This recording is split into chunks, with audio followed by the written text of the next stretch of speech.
21-fevral 1-smenada tushgan 42-savolni 2-savolni ko'rib chiqamiz. Bunda alkinlar gidratlash reaksiyasi berilgan. Alkinlardan faqat asetilin gidratlanganda aldegid hosil bo'ladi. Bu Kuchev reaksiyasi deyiladi. Qolgan barcha alkinlarda keton hosil bo'ladi. Avvaliga oraliq mahsulot hosil bo'ladi. Ya'ni yenol hosil bo'ladi. Yenol birikmalar vodorod bo'lmaydi.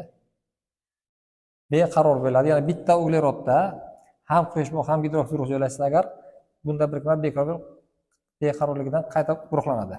Mana vodorod ko'chib bu yoqqa o'tadi. Natijada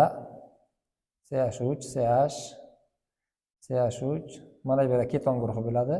Mana CH3 bo'ladi. Buni nomi 1 2 3 4. 3 metil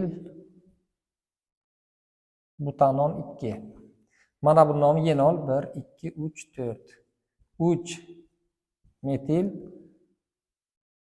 buten 1 ol 2 bo'ladi.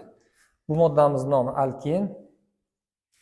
3 metil butin 1 bo'ladi. Yana barcha reaksiyalarning davomi bor. Sahifamizga obuna bo'ling. Yana yechimlarni taqdim etamiz.